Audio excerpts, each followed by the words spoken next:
Bismillah. Assalamualaikum warahmatullahi wabarakatuh. Bismillahirrahmanirrahim.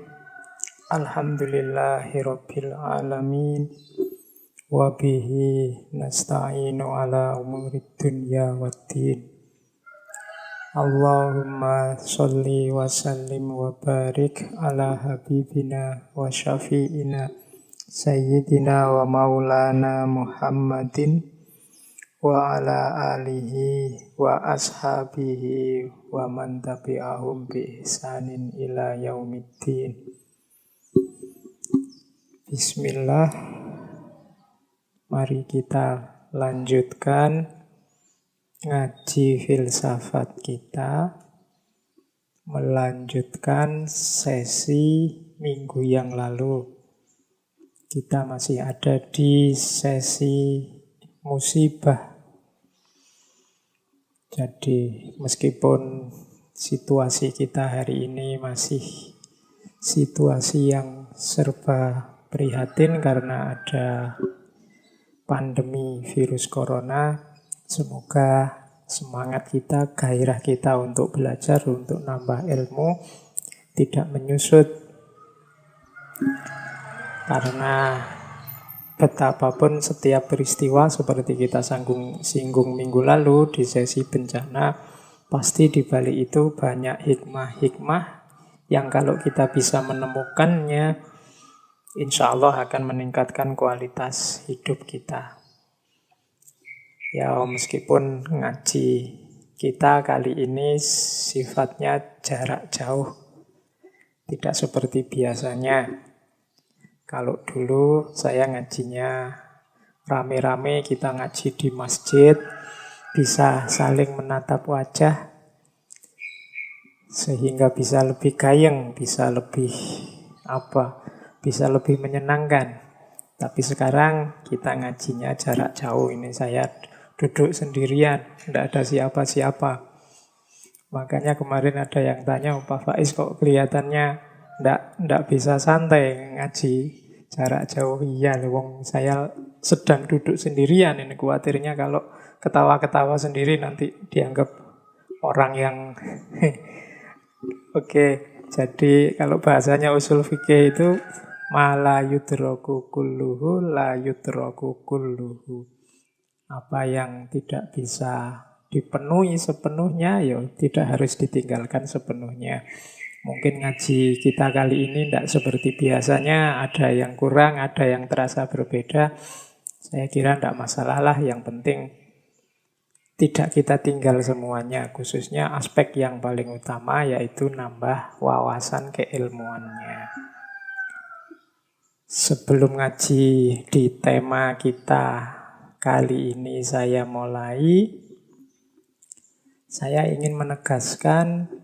Ini di beberapa sesi dulu sering saya sampaikan. Saya lupa minggu kemarin sudah saya sampaikan apa belum. Jadi memahami peristiwa-peristiwa yang kita alami dalam hidup ini, jangan lupa kita punya framework qadha dan qadar. Qadha dan qadar itu sering saya terjemahkan sebagai sunnatullah dan kudratullah. Qadha itu kan ketetapan Allah sejak zaman azali untuk alam semesta. Sementara yang qadar ini ketetapan Allah sesuai keinginannya. Jadi peristiwa apapun yang kita hadapi itu jangan lupa ada unsur qadha, ada unsur qadar. Di aspek qadha ini, aspek sunnatullah. Kalau teman-teman yang di kampus mungkin menyebutnya hukum alam. Ada mode-mode, ada pola-pola di alam semesta ini. Ini yang dipelajari oleh para ilmuwan. Kalau kita di zaman corona ini keluar-keluar tidak pakai masker, ya kemungkinan kita bisa tertular virus corona. Itu sunnatullah. Kalau kita tidak pernah kena sinar matahari, ya kemungkinan nanti kita terganggu kesehatan kita. Itu sunnatullah. Ini harus kita pedomani juga. Jadi tidak boleh kita tabrak, ini juga ketetapan Allah. Tapi ada juga aspek kudratullah. Kudratullah itu ketika Allah dengan kodratnya, dengan kekuasaannya mengintervensi kehidupan kita. Mungkin kita ini tidak terlalu pinter, tapi karena kita rajin belajar, terus Allah mengintervensi. Harusnya kita nilainya jelek, tapi nilainya terus jadi bagus. Itu intervensi dari Allah. Meskipun secara kalkulasi rasional itu kita harusnya nilainya ya tetap jelek. Wong kita belajar serius juga tidak paham-paham. Tapi Allah masuk intervensi, itu namanya kudratullah. Dulu sering saya ilustrasikan dengan guyonan bagaimana ketika orang loncat dari lantai 30 hotel misalnya. Itu secara sunatullah dia pasti tewas. Dan kita pedoman yang sunatullah ini, makanya jangan jarak, jangan nekat loncat dari hotel lantai 30. Tapi mungkin ada momen yang kita kepepet, mungkin tidak sengaja atau mungkin karena apalah, terus kita tiba-tiba kepleset jatuh dari lantai 30. Itu satu-satunya harapan kita kan tinggal kudratullah. Ketika Allah intervensi menyelamatkan kita. Mungkin ada kita kecantol di lantai 29, apa di bawah ternyata ada trailer yang bawa kasur tinggi sekali sehingga kita selamat dan macam-macam, itu kudratullah. Namun dalam hidup ini kita wajib memedomani juga sunnatullah. Termasuk menghadapi pandemi ini. Jangan tiba-tiba sudahlah ini takdirnya Allah, dipasrahkan saja pada Allah. Saya keluar juga bebas-bebas saja, kalau waktunya sakit ya sakit. Rumusnya tidak begitu. Pandangan itu tidak salah, tapi pandangan itu ada di kubu kudratullah. Ketika Allah yang mengintervensi, kita hidup harus juga mengimani qadha, mengimani sunnatullah. Jadi tidak boleh sembrono. Kuliah, belajar, ya kan? Ingin dapat penghasilan, ya bekerja. Ini sunnatullah. Bahwa nanti pekerjaanku ini loh, hanya seperti ini apa ya cukup. Yang penting kita kerja serius, nanti sambil berdoa sehingga Allah ridha, kemudian rizki kita mencukupi. Jadi rumusnya kita menghadapi semua peristiwa ini ya di sunnatullah dan juga kudratullah. Dua-duanya harus imbang. Sunnatullah saja mungkin membuat kita putus asa. Seperti kita sekarang kan kebingungan luar biasa ini mengatasi pandemi virus corona ini. Maka jangan lupa ada kudratullah. Kita masih bisa berdoa, kita masih bisa berharap pada kemurahan Allah. Jadi sebaliknya kalau kita kudratullah saja, ini membuat kita sembrono, membuat kita tidak hati-hati, membuat kita tidak serius hidup. Semuanya dipasrahkan pada Allah. Jadi bukan salah, tapi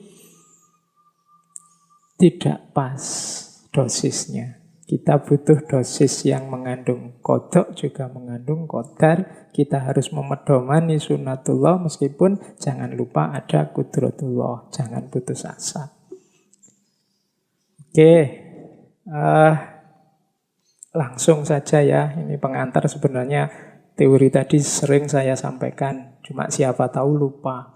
Karena kadang-kadang masih saya lihat di banyak kesempatan ada yang berpandangan sudahlah pasrahkan saja semuanya pada Allah. Ada yang begitu.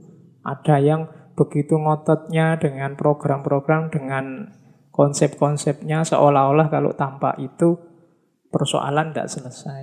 Jadi kita sering tidak imbang, kita sering lupa bahwa ya ada sunnatullah tapi juga ada kudratullah.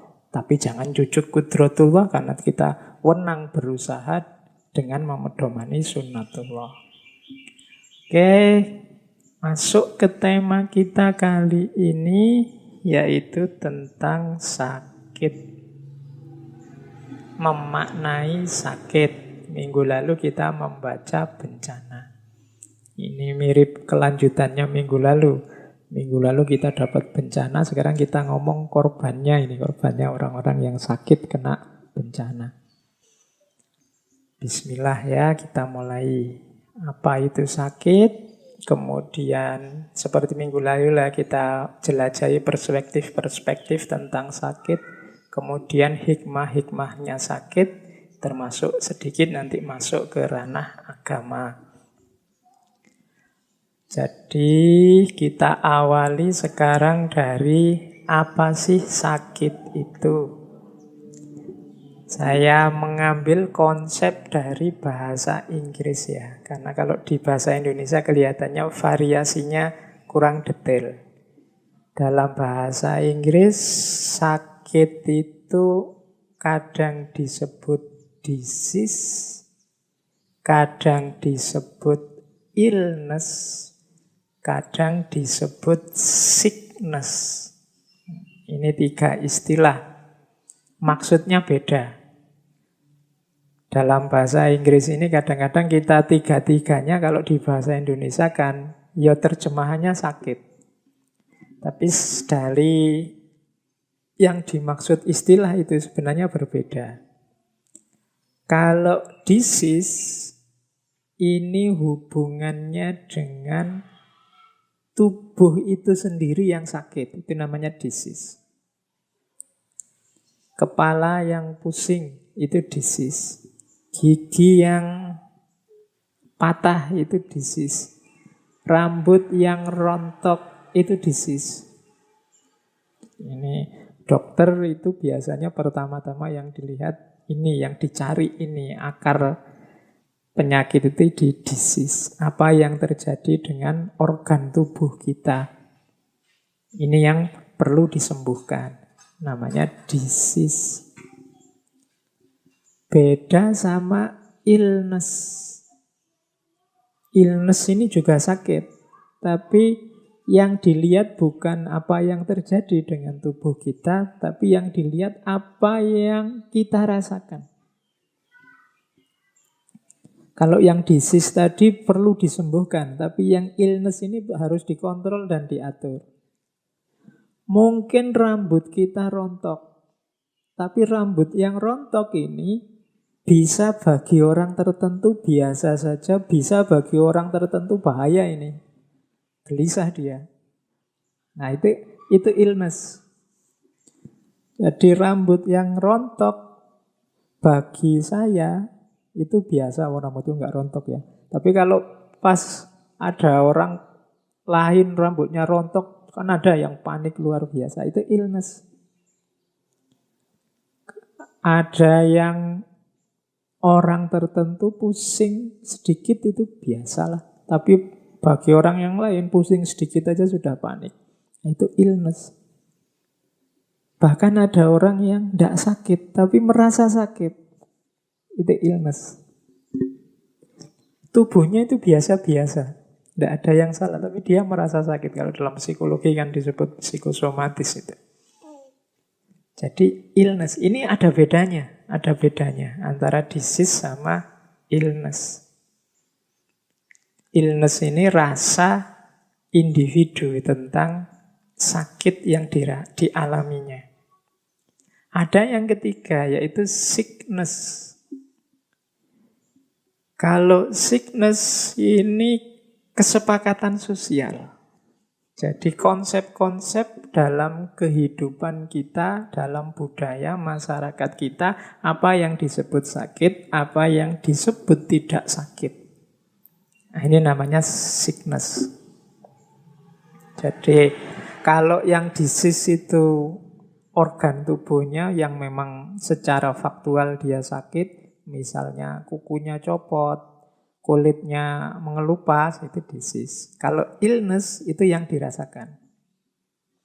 Kalau sickness ini yang kesepakatan sosial budaya terhadap kondisi sakit.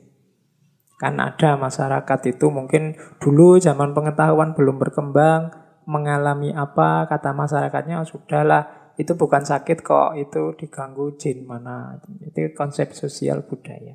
Jadi kesepakatan. Kalau teman-teman mengikuti dulu waktu kita belajar sesinya Michel Foucault, dia bahkan punya teori ya waras tidak waras di tengah masyarakat itu juga kesepakatan. Mana yang disepakati sebagai waras, mana yang disepakati sebagai tidak waras. Normal dan tidak normal itu juga kesepakatan. Jadi sakit itu ternyata ada 3 kategori. Itu disease, apa illness, apa sickness. Mungkin disease-nya tidak kelihatan, illness-nya juga kita merasa biasa saja. Tapi masyarakat menyebut itu sakit. Itu namanya sickness. Jadi 3 ini nanti beda di tengah masyarakat. Sickness itu misalnya apa ya? Masyarakat menyepakati perilaku tertentu sebagai sakit. Padahal kita sendiri nyaman-nyaman saja, enak-enak saja. Nah itu bedanya illness sama sickness. Mungkin juga disease-nya tidak kelihatan. Yang rusak apa tuh tidak tahu. Nah itu berarti ada beda antara disease, illness sama sickness. Terus dokter dengan ilmunya itu kadang-kadang juga levelnya bisa dia melihat disease atau melihat illness atau melihat sickness. Melihat disease itu konsentrasi secara kuantitatif melihat apa organ tubuh kita atau mekanisme fungsi tubuh kita yang dianggap nyeleweng sesuai teori yang mereka pahami. Atau illness ini melacak apa yang kita rasakan. Atau sickness, jadi disimpulkan sesuai konsep-konsep yang berkembang di masyarakat bahwa oh ini sakit, ini tidak sakit, ini normal, ini tidak normal.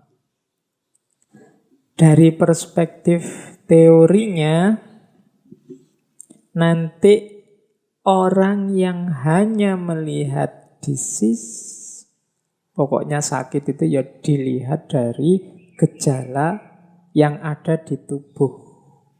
Penyelewengan apa yang ada di fisik kita.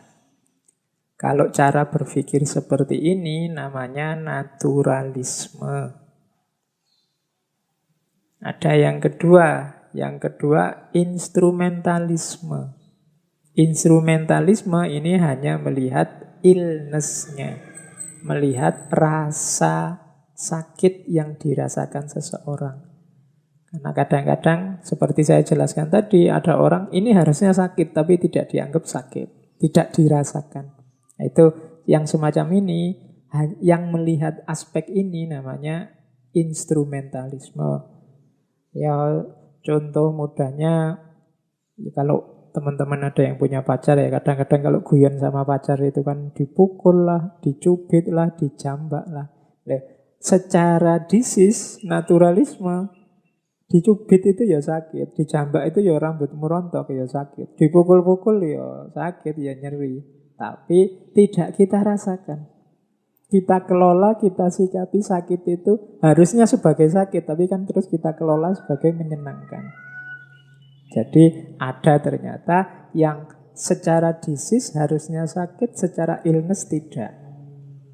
Ada orang yang bahkan mungkin sakit berat, tapi daya pasrahnya, sikap mentalnya yang luar biasa, sakit yang seberat itu ternyata tidak dia rasakan berat. Itu kan secara illness dia canggih mengelola rasa sakitnya. Meskipun secara disease kalau dilihat yang terjadi ternyata ya harusnya dia sudah parah.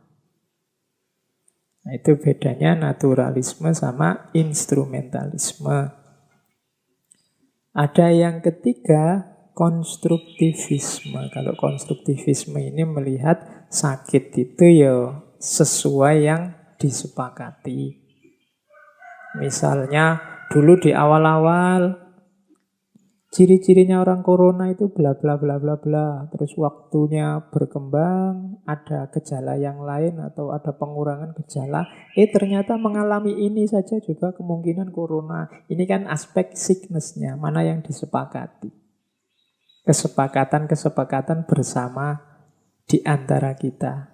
Ini yang kita sebut sakit, ini yang kita sebut sehat. Di teori konstruktivisme ini ada pandangan bahwa sebenarnya situasi sakit dan sehat itu disepakati bergantung pada perilaku dan situasi masyarakat. Masyarakat kita tidak suka rasa nyeri, maka nyeri disebut sakit.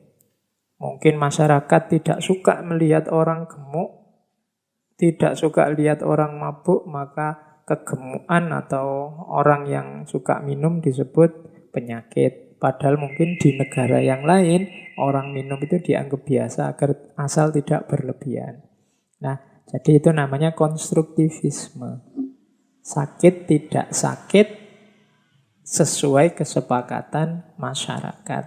Kalau instrumentalisme, sakit tidak sakit, yang dilihat apa yang kita rasakan. Kalau naturalisme, sakit tidak sakit, melihat aspek organ tubuh kita mana yang malfungsi, mana yang tidak berjalan semestinya. Ternyata sakit juga ada macam-macam pandangan. Kita lanjutkan. Insya Allah teman-teman yang saat ini mendengarkan ngaji, kalau saya boleh menebak, pasti semuanya pernah mengalami rasa sakit, pernah mengalami sakit. Bahkan Kanjeng Nabi pun juga pernah mengalami sakit. Tidak masalah, sakit itu manusiawi, bukan aib.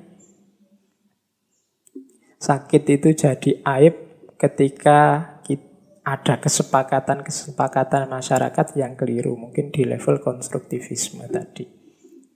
Jadi sakit itu nanti kita baca sampai belakang ya. Sejauh mana bahwa sakit itu kita selama ini menganggapnya musibah. Tapi siapa tahu itu anugerah. Nanti di belakang ada konsep itu. Saya lanjutkan dulu ya untuk melihat sakit ini. Kita jelajahi dulu karena insya Allah semuanya pernah sakit. Sekarang kita baca fenomena sakit dalam diri kita.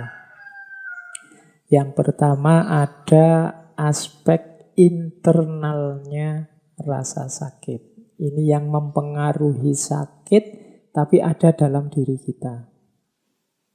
Sakit itu ternyata bahaya tidak bahaya, gawat atau tidak gawat, aspek variabel yang menentukan banyak. Tidak cuma dari jenis penyakitnya, macam-macam ternyata. Kita lihat variabel internalnya rasa sakit. Yang pertama jelas sifat penyakitnya. Ada yang akut, ada yang kronis, ada yang menular, ada yang bawaan, ada yang turunan, ada yang primer, ada yang sekunder, ada yang sudah terminal, macam-macam. Ini kalau teman-teman ingin tahu satu-satu apa saja yang dimaksud, ya belajar ilmu kesehatan. Apa bedanya akut sama kronis? Cirinya apa sih penyakit bawaan itu, menular atau tidak? Ini turunan apa dapat dari pengalaman sehari-hari? Ataukah ini penyakit primernya apa sekunder? Pusing saya ini memang sakit kepala pusing atau karena penyakit yang lain? Atau sudah terminal apa belum ya sakit saya ini? Nah, itu menentukan sakit. Jadi yang jelas variabel internal penyakit yang pertama ya sifatnya penyakit itu sendiri. Yang penting itu. Yang kedua jangan lupa persepsi kita terhadap rasa sakit. Ini juga menentukan gawat tidaknya penyakit. Ada yang panik, ada yang serius, ada yang cuek, ada juga yang menikmati. Macam-macam loh. Ya kan? Kadang-kadang teman-teman, apa ada kok sakit itu menikmati? Loh ada yang mengambil keuntungan dari sakit.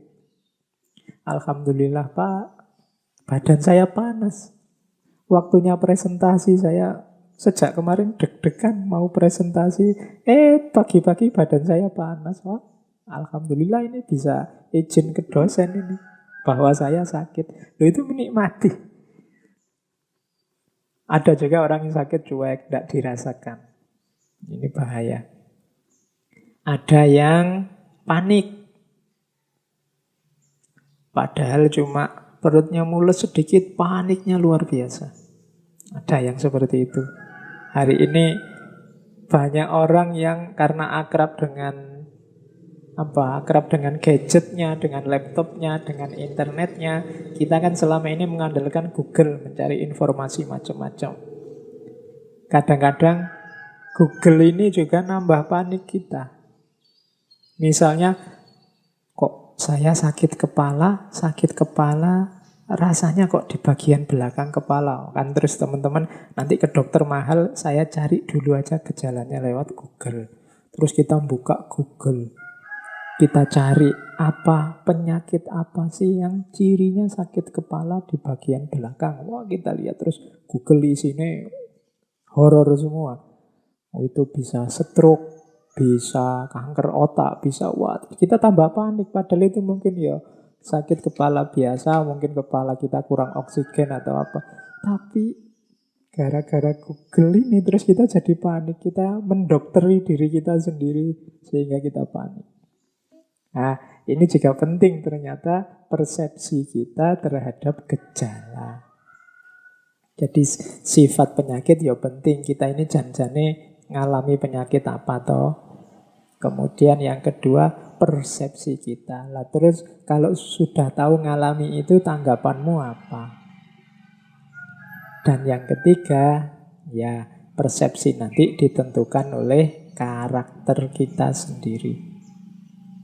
Ada orang yang memang mudah panik, ada orang yang santai, ada orang yang serius, ada orang yang mungkin tidak terlalu peduli dengan apa yang dia rasakan. Itu karakter. Ini nanti menentukan persepsi. Jadi sakit yang kita rasakan selain nanti ditentukan oleh penyakit ini sendiri, juga ditentukan oleh persepsi kita. Kemarin mungkin teman-teman sempat dengar atau sempat baca berseliweran cerita saat pandemi corona ini terjadi, terus banyak orang dalam tanda petik seolah-olah panik. Terus ada cerita tentang seorang wali Allah yang ketemu dengan makhluk yang namanya wabah ini.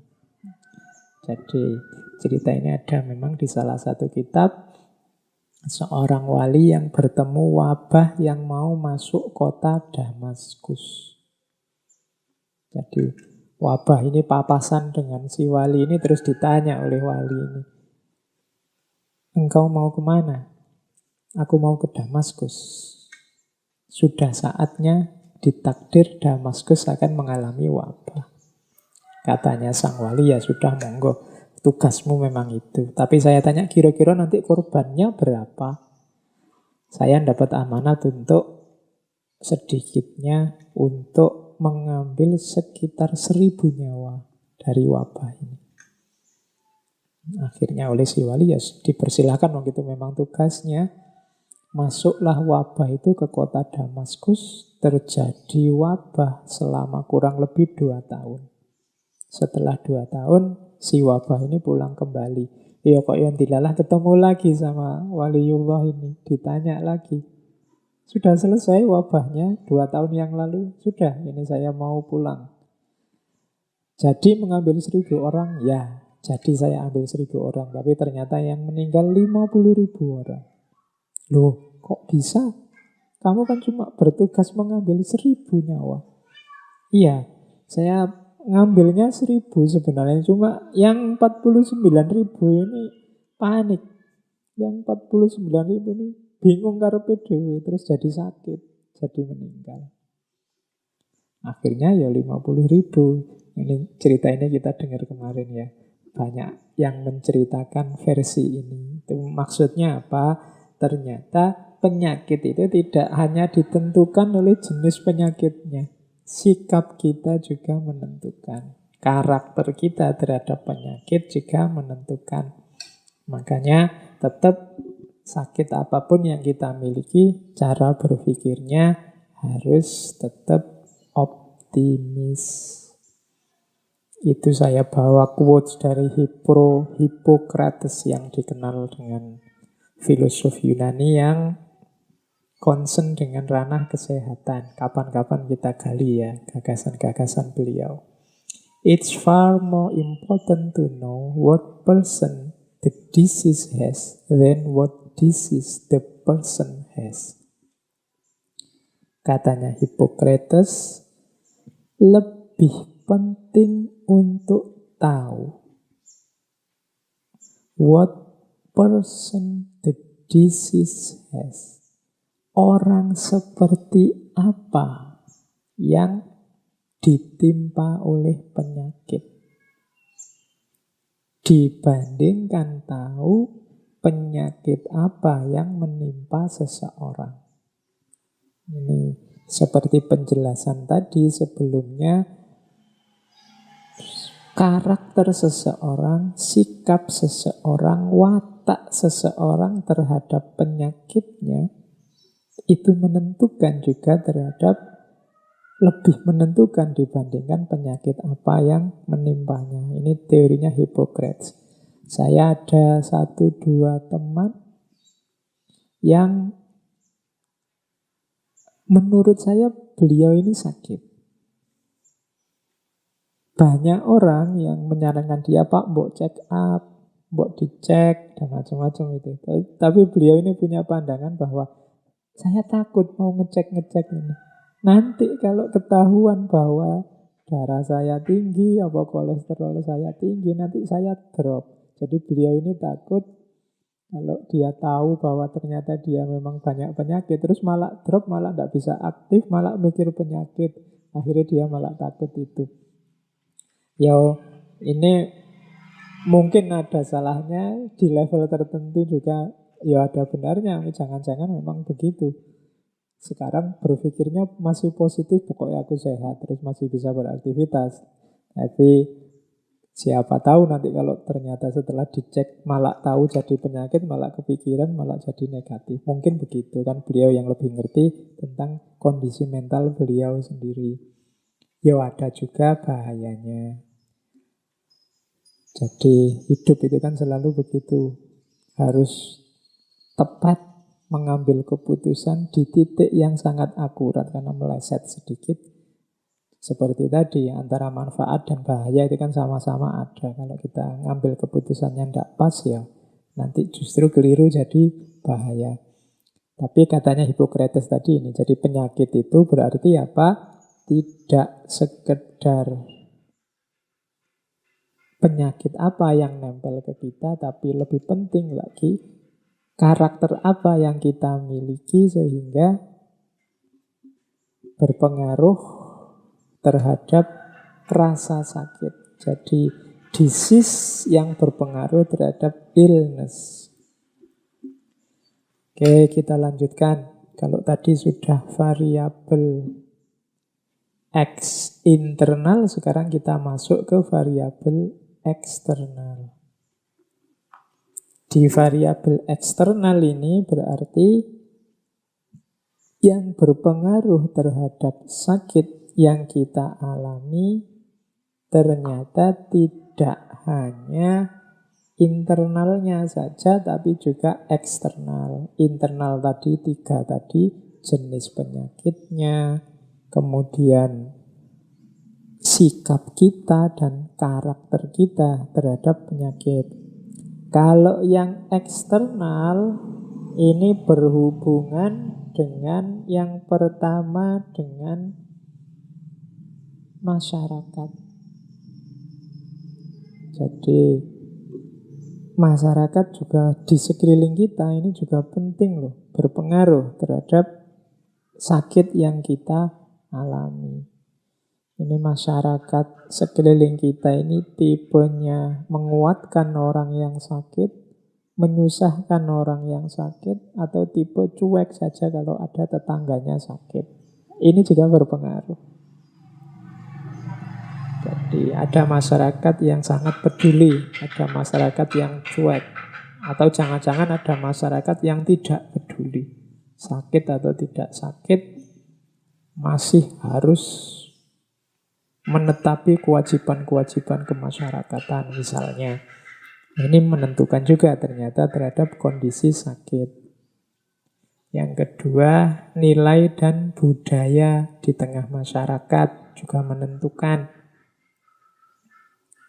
Ada zaman saya KKN dulu, ada masyarakat yang kalau sakit tidak percaya dokter.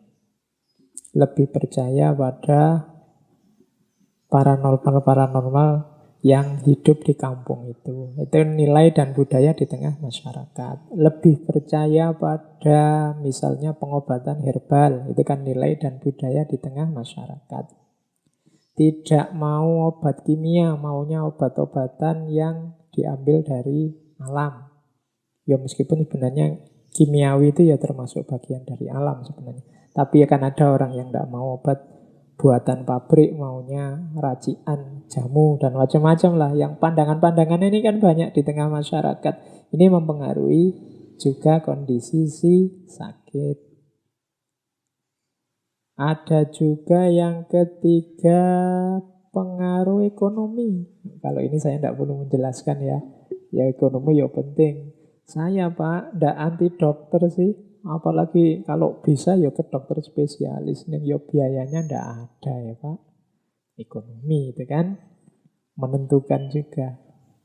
Saya cukup Pak minum ramuan daun ini. Lah kok tidak ke dokter? Tidak kuat bayar.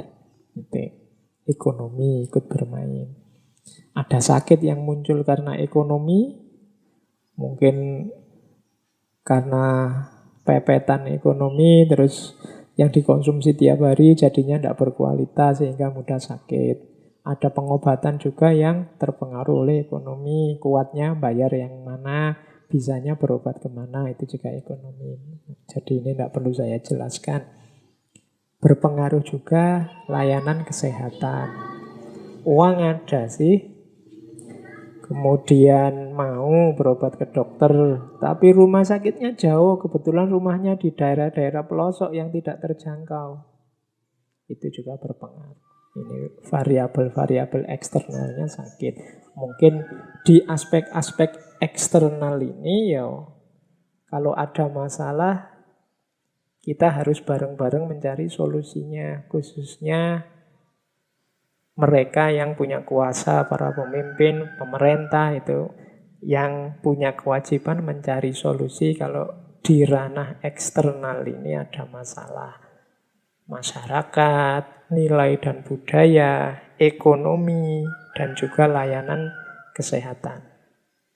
Jadi teman-teman, sakit itu bisa disease, illness, sickness. Kita pahami secara naturalisme, instrumentalisme, konstruktivisme. Jangan lupa juga ada variabel eksternal, internal yang mempengaruhi rasa sakit. Oke, kita lanjutkan. Kita masuk ke dalam sekarang, dalam diri kita, diri orang-orang yang sakit. Ada, mari kita pahami emosinya orang sakit. Ini kita pernah sakit, teman kita juga pernah sakit, mungkin di antara keluarga kita juga pernah sakit sehingga terpaksa kita mendampingi atau ngopeni orang sakit. Ada baiknya kita pahami respon-respon emosinya biar kita saat melayani mereka bisa lebih bisa memahami.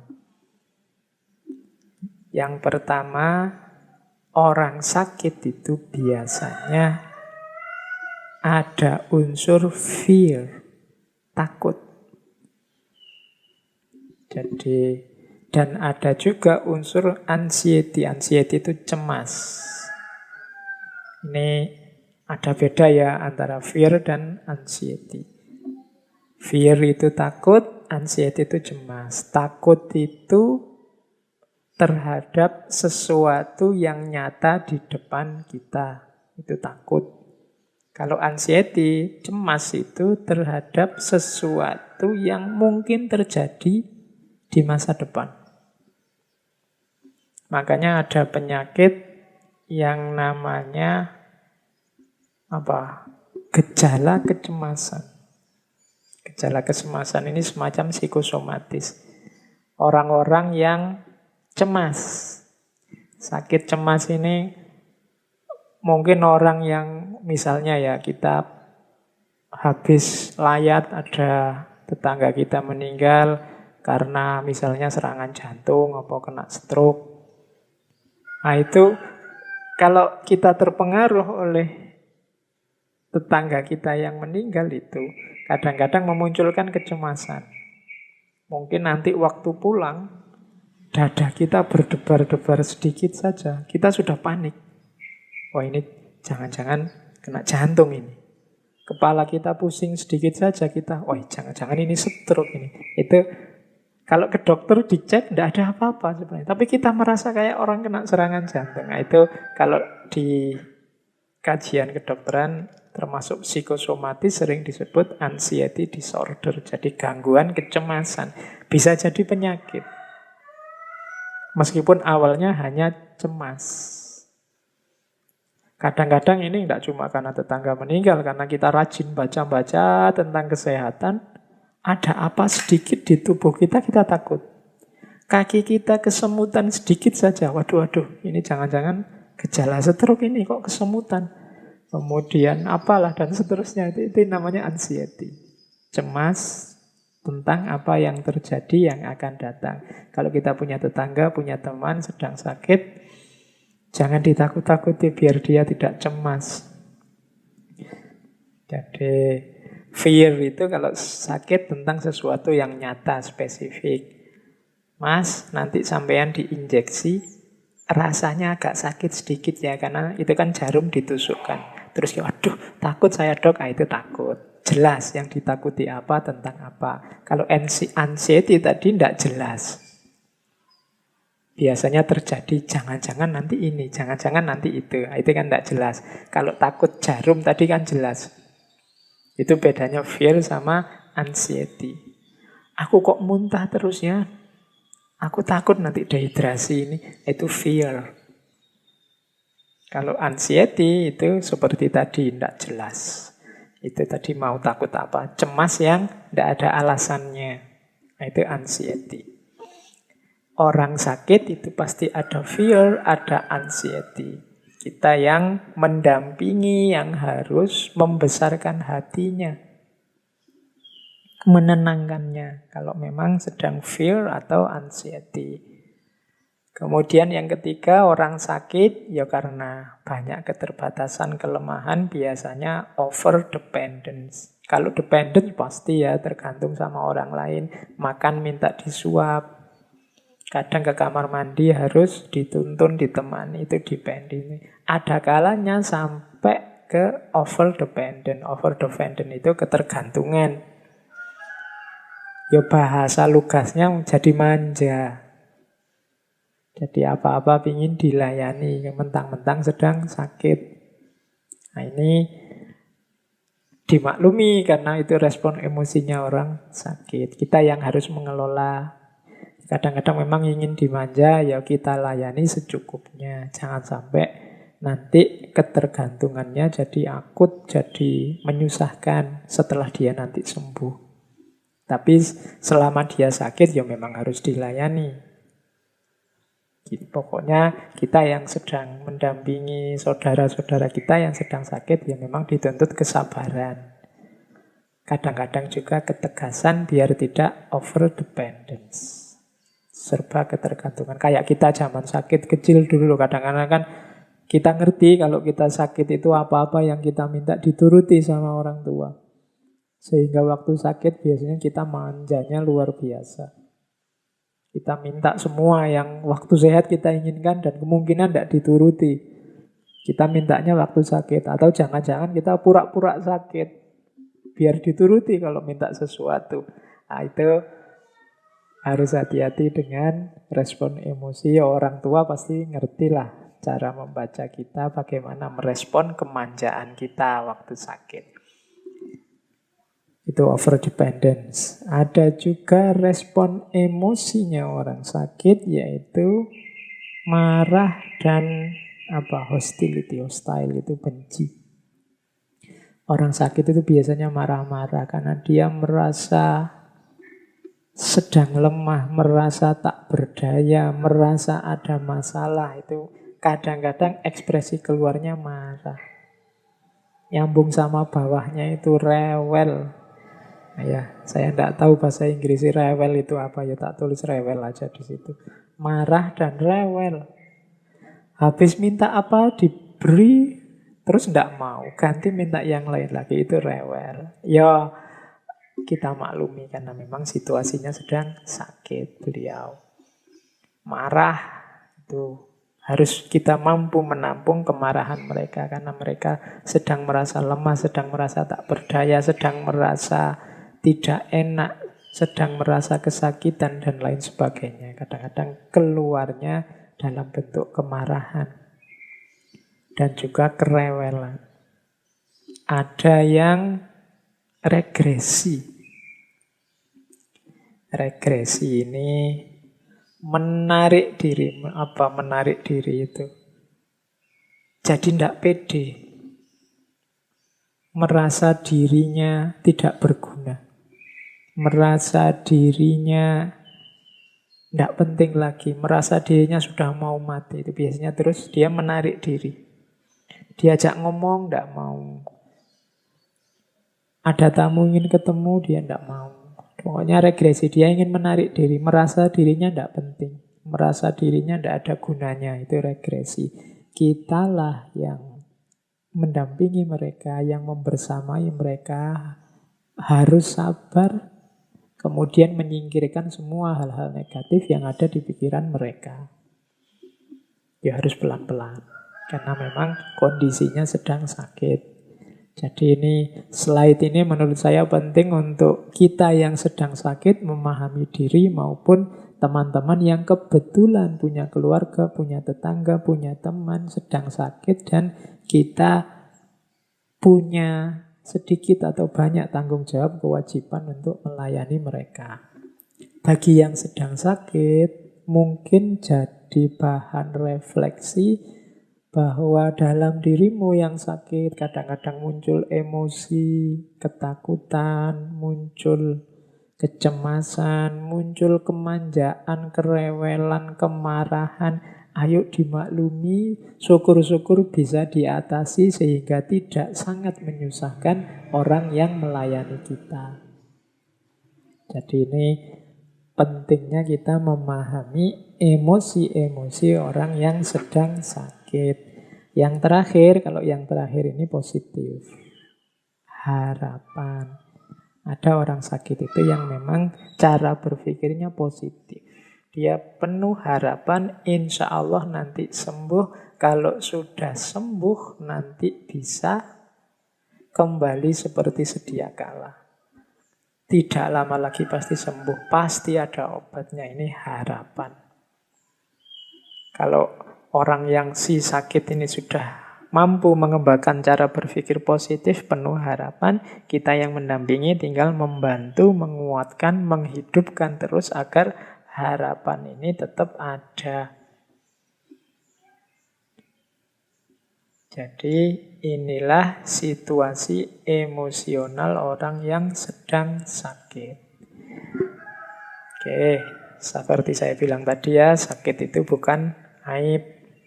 Tapi sakit itu sesuatu yang manusiawi yang menimpa kita sebagai manusia yang punya titik-titik lemah. Saya lanjutkan. Ada teori tentang proses adaptasi orang-orang yang mengalami musibah seperti sakit ini. Ini penting bagi kita yang sakit atau yang sedang mendampingi orang sakit. Serangan pertama, waktu kita dapat penyakit atau seseorang terkena penyakit, itu biasanya disikapi dengan denial. Denial itu penyangkalan. Ndak mungkin. Aku ini ndak sakit. Ndak mungkin sakit itu. Ndak mungkin sakit ini, itu denial. Bukan aku. Ini kemarin di berita banyak ya orang yang disuspek sakit sudah terkena virus yang hari ini populer sekali itu, tapi ada denial. Jangan dimarahi orang-orang denial ini, itu manusiawi, orang yang di pukulan pertama dia menyangkal. Ya kayak teman-teman itu loh, kalau waktu sedang baru diputus pacarnya pertama, kita kan denial.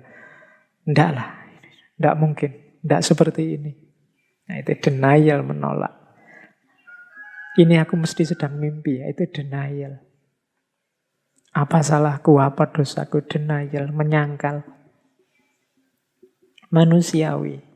Karena dapat ndak enak pertama itu kan biasanya kita tolak. Yes, mudahnya kalau teman-teman makan itu loh, kalau tiba-tiba menelan barang pahit atau barang ndak enak itu kan biasanya refleks terus kita muntahkan. Itu denial. Jadi orang yang sakit di pukulan pertama, di serangan pertama secara mental biasanya denial, menolak.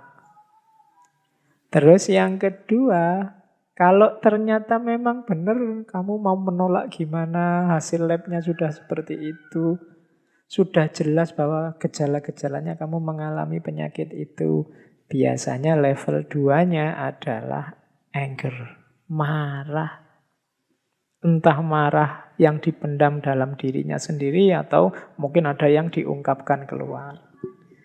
Jadi setelah jelas bahwa iya ternyata aku ini sakit, biasanya marah. Kayak kalian ya, tadi habis diputus denial, ternyata diputus beneran kan, terus marah. Fotonya dirobek-robek, postingan yang kemarin di Instagram, di Twitter, di Facebook terus dihapusi semua. Nah, itu anger, ekspresi dari kemarahan. Ketika ternyata memang aku sedang sakit, ternyata aku memang ditolak, itu marah setelah menolak. Oke, setelah marah, ya marah kan ada durasinya, marah terus-terusan ya capek. Biasanya terus ketika sudah turun marahnya muncul apa? Bargaining atau negotiation. Bargaining itu begini, negotiation. Ya mungkin aku terkena virus, tapi bukan yang paling parah kan, tapi masih ke depan nanti, masih sebentar lagi bisa disembuhkan kan, ada harapan kan, aku bisa balik padanya lagi kan, itu bargaining, negotiation. Jadi setelah marah menawar, itu bargaining. Yang lain banyak juga kan, nah itu bargaining. Tidak cuma aku kan, itu bargaining. Yang sembuh lebih banyak kan daripada yang mati, itu negotiation, bargaining, menghibur. Kadang-kadang hiburan ini tidak sukses juga ternyata. Misalnya tadi, yang meninggal lebih sedikit kan daripada yang sembuh misalnya. Terus jawabannya, iya sih, yang meninggal lebih sedikit. Tapi yang meninggal itu rata-rata yang faktor resiko. Nah, kamu punya faktor resiko ini. Nah, itu berarti bargainingnya gagal. Kayak tadi diputus. Nanti kapan-kapan bisa kembali kan? Iya sih bisa kembali, tapi dia mau kawin ini langsung. Jadi seandainya kembali besok ya sudah janda. Wah itu hancur sudah kan, ambiar kamu. Bargainingnya gagal sudah. Ah, tadi marah, sudah turun melakukan bargaining, gagal, yang terjadi apa? Biasanya depression. Depresi, stres. Nah ini ya teman-teman yang mendampingi saudara-saudara kita yang sakit, ayo dipahami ya fase-fase ini. Ditemani, benar jangan sampai melakukan hal-hal yang negatif, yang kontraproduktif untuk kesembuhannya. Apalagi di fase depresi ini. Bantu dia melewati fase depresi ini. Sampai nanti terakhir acceptance. Biasanya kalau sudah pulih sama sekali, sudah sadar sama sekali tentang kenyataan dirinya, baru bisa menerima. Ya sudah, memang situasiku memang begini, mau apa lagi?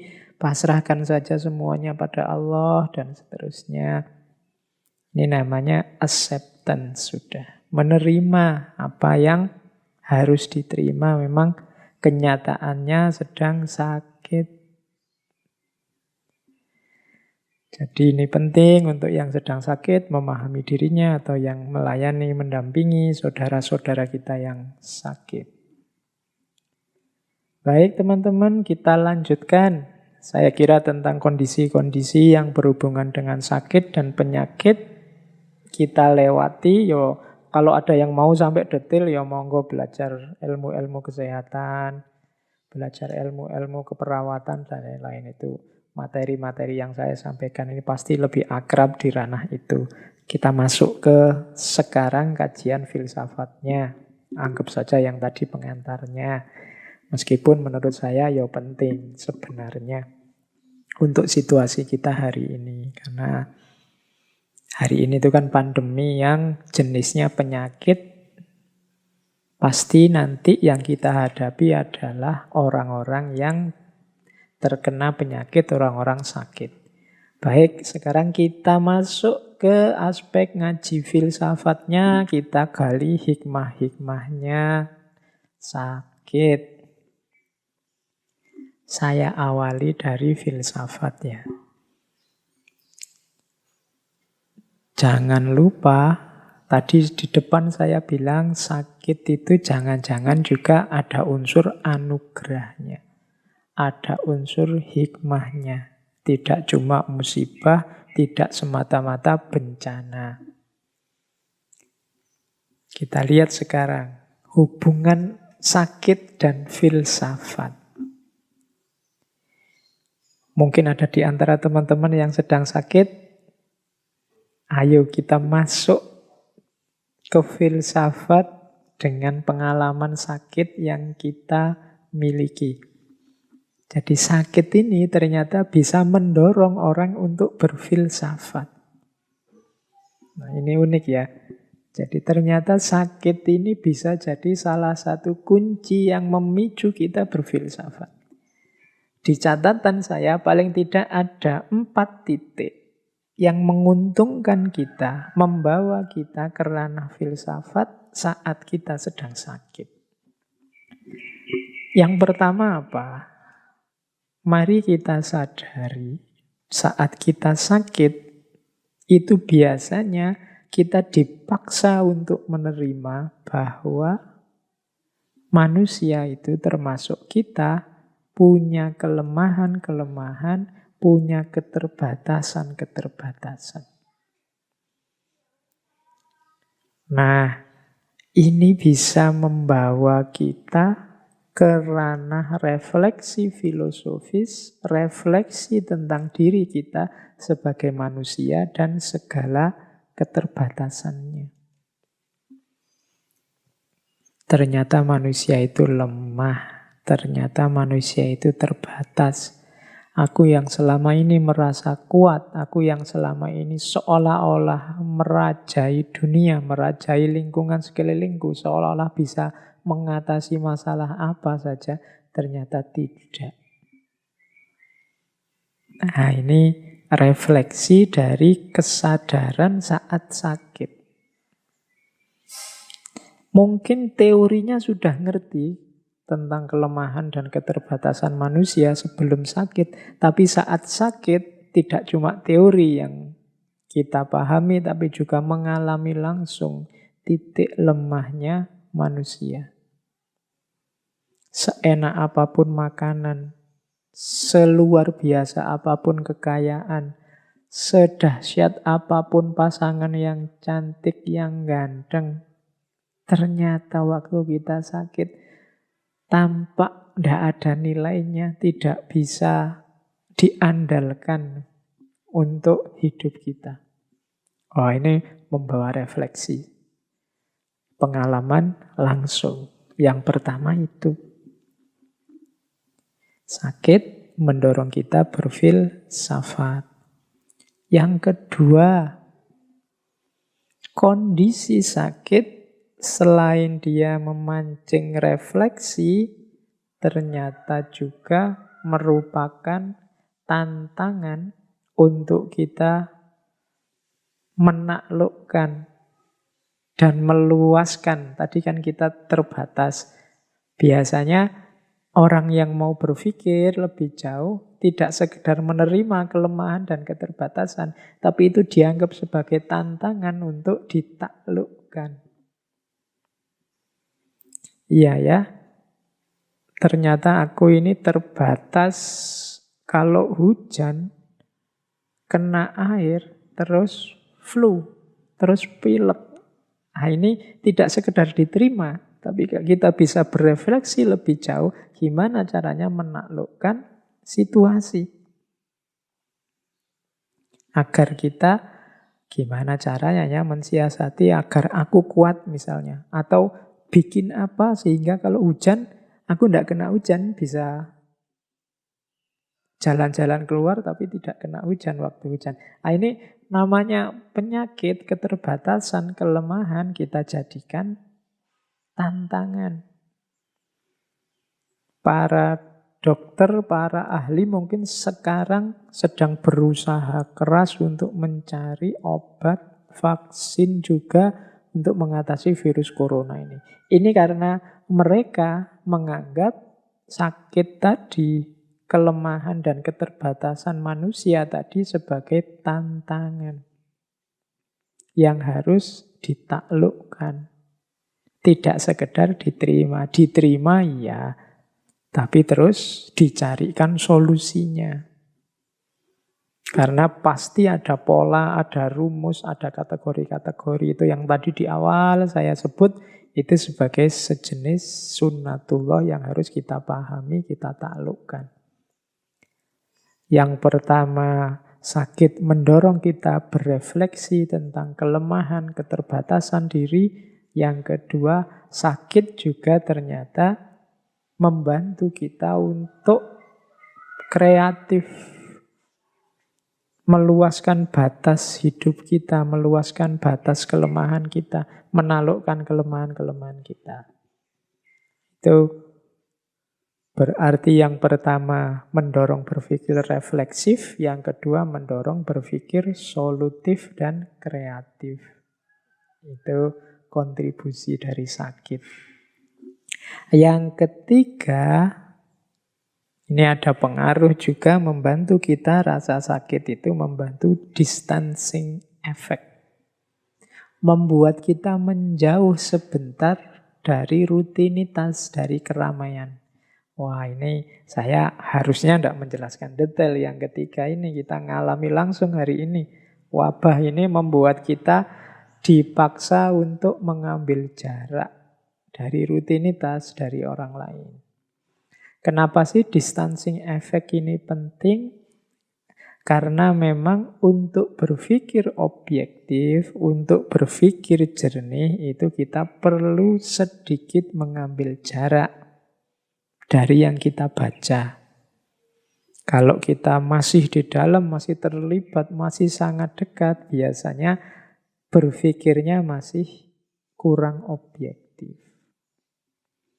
Saya misalnya saya sebagai dosen di fakultas mana, di kampus mana, itu biasanya misalnya saya memahami kampusku sendiri, memahami jurusanku sendiri, itu ya susah objektif, wong saya terlibat di dalam situ terus. Untuk bisa objektif, agak menjauh sedikit, kemudian dilihat dari luar. Dibaca dengan jarak tertentu, biasanya lebih objektif. Kita sendiri juga begitu, kalau masih terlibat dengan rutinitas kita sehari-hari, biasanya juga kita anggap yang rutin itu baik saja terus. Maka perlu fungsi distancing effect, fungsi menjauh.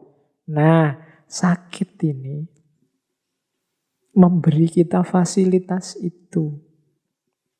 Jadi memberi kita fasilitas untuk berpikir jernih dengan cara menjauh sebentar. Jadi yang pertama sakit itu membuat kita berpikir reflektif, yang kedua membuat kita berpikir kreatif, yang ketiga membuat kita berpikir objektif. Yang keempat, ini Teori bagaimana sakit mendukung berfilsafat.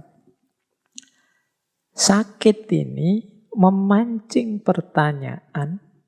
Biasanya kalau sedang sakit, kita kan banyak waktu longgar. Kita memikirkan diri kita, lingkungan sekeliling kita, kehidupan kita, dan macam-macam. Saat sakit mungkin kita bertanya, mengapa sih aku ini hidup? Mengapa sampai detik ini Allah mengizinkanku masih hidup? Terus bagaimana besok aku menjalani hidupku? Nah, ini pertanyaan-pertanyaan seperti ini itu biasanya muncul kalau kita sedang jauh dari keramaian. Biasanya muncul saat kita muhasabah. Dan sakit memberi fasilitas itu. Semua orang mesti menyuruh kita istirahat saja kalau sedang sakit. Tidak usah capek-capek. Semuanya dilayani, dikerjakan orang lain. Ini membuat kita kemudian banyak waktu untuk berpikir. Termasuk memikirkan kehidupan ini. Membuat kita berpikir, mengapa kok aku masih hidup? Apa yang sudah aku lakukan selama ini? Bagaimana selanjutnya aku hidup? Sudah pas apa belum sih hidupku selama ini dengan ideal-ideal yang aku yakini dan seterusnya.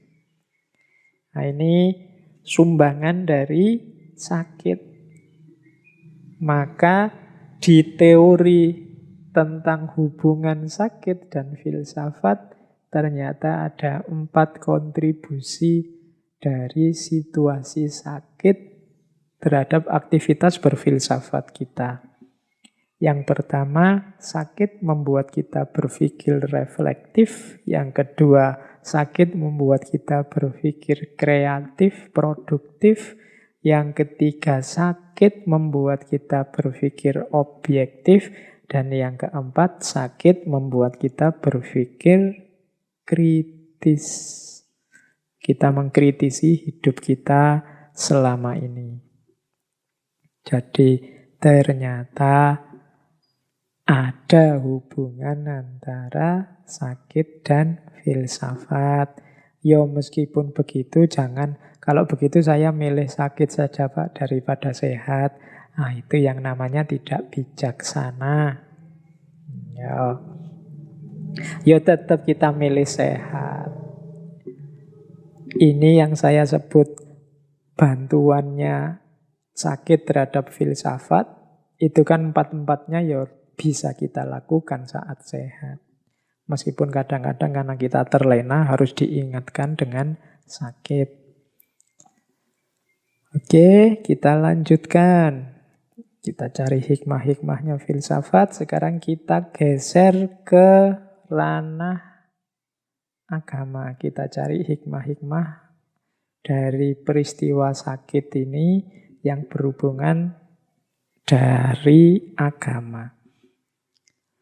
Ada banyak cerita, ada banyak kisah tentang orang-orang agung, orang-orang mulia yang merespon rasa sakit ini secara sangat religius, sangat spiritual. Di banyak sesi ketika saya ngomong tokoh-tokoh, beberapa di antaranya saya selipkan. Mungkin teman-teman masih ingat dulu waktu sesinya Robi'ah Al-Adawiyah. Itu beliau ini menganggap ketika mengalami rasa sakit, sakit ini ditafsirkan, dimaknai oleh Robi'ah sebagai bukti cintanya Tuhan kepadanya. Jadi suatu ketika Robi'ah ini jalan, kemudian tersandung, terus tersungkur jatuh. Kakinya berdarah, dahinya berdarah. Tapi begitu jatuh, bangun, kemudian dia tersenyum. Dan bersyukur luar biasa kepada Allah. Nah, ada orang yang melihat peristiwa itu, kemudian datang pada beliau. Loh, sampean ini gimana? Sampean ini kan sakit, tersandung, jatuh, berdarah-darah.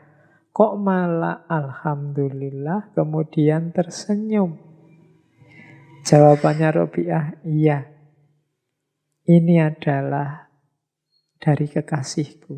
Ini adalah bukti cinta dari kekasihku. Itu penjelasannya dianalogikan dengan teman-teman tadi saya jelaskan ya. Kadang-kadang teman-teman yang punya pasangan atau pacaran atau mungkin sama suami atau istrinya itu kadang-kadang kan ada situasi ketika sedikit memukul, sedikit mencubit, sedikit menjewer. Loh itu kalau dibaca objektif ya jiwitan, cubitan itu ya sakit. Pukulan itu ya nyeri dirasakan. Jeweran itu ya sakit. Tapi kan kita menanggapinya dengan bahagia, dengan senyum, dengan mesra. Kenapa? Karena kita tahu bahwa cubitan, pukulan, jeweran itu ekspresi dari sayangnya pasangan kita pada kita. Ekspresi manja dari pasangan kita pada kita. Nah, Robiah ini memaknai sakit yang dia alami, yang menimpa dirinya semacam itu. Sakit adalah bukti cinta Tuhan padaku. Bahwa Tuhan tidak cuek padaku. Karena bagi orang-orang yang saling mencintai, musibah yang luar biasa adalah ketika kekasih sudah tidak peduli lagi. Ketika seorang kekasih sudah cuek terhadap keberadaan orang yang dia cintai. Nah, Robiah begitu. Jadi dapat sakit malah bersyukur. Alhamdulillah Allah tidak cuek padaku. Aku ya diingatkan, aku ya dijawil, aku ya kadang-kadang dicubit, kadang-kadang dijewer. Menunjukkan kekasihku perhatian padaku. Nah, ini versi Sufi biasanya semacam ini cara memahami rasa sakit. Dulu saya lupa di sesi apa kan juga ada cerita ketika seorang Sufi naik perahu bersama banyak temannya, tiba-tiba ada badai. Semua orang takut, semua orang pontang-panting ke sana kemari untuk gimana caranya biar bisa selamat dari badai. Kecuali si Sufi ini. Sang Sufi ini malah duduk tenang sambil senyum. Melihat orang lalu lalang di depannya. Terus ada orang protes. Sampean ini gimana sih? Ini loh ada bahaya ini. Kita semua mau tewas ini. Sampean kok malah diem saja duduk sambil senyum-senyum. Si Sufi ini terus bilang, loh aku harus gimana lagi? Ini pemberian kekasihku. Ini anugerah dari kekasihku. Insya Allah dia hanya menghendaki kebaikan untukku. Nah ini level-levelnya Sufi. Mungkin kalau kita agak berat ya nyampe makom ini. Tapi ini untuk referensi kita saja. Siapa tahu nanti dalam hidup kita sampai pada titik yang secara sunnatullah agak sulit kita berharap. Karena sakit atau musibah yang kita alami. Tapi jangan lupa kita masih punya qudratullah. Kita bisa membaca peristiwa bencana, peristiwa musibah itu juga sebagai bukti cintanya Allah, sebagai anugerah Allah pada kita yang tidak harus melahirkan kemarahan atau keluhan, tapi justru melahirkan rasa syukur. Karena semuanya kita posisikan sebagai bukti dari kepedulian Allah, sebagai bukti dari cinta Allah kepada manusia. Ini juga saya bawa salah satu perspektif tentang sakit. Ini dari kitab Al-Mawa'idh Al-Usfuriyah. Ini yang banyak dikaji di pesantren-pesantren. Di kitab itu disebut ada hadis. Jadi Kanjeng Nabi suatu ketika bersabda, ketika seorang hamba yang mukmin akan mengalami sakit, jadi ketika ada seorang mukmin yang oleh Allah dinas, engkau akan sakit, saat itu juga Allah Subhanahu wa Ta'ala mengutus 4 malaikat. Masing-masing dari malaikat tersebut diberi tugas yang berbeda. Malaikat yang pertama diperintahkan oleh Allah untuk mencabut kekuatan jasmaniahnya, mencabut kekuatan fisiknya. Ini nanti yang membuat orang sakit itu jadi lemah badannya.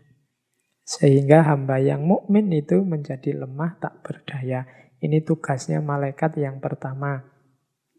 Tugasnya malaikat yang kedua, mencabut kelezatan rasa dalam lidahnya.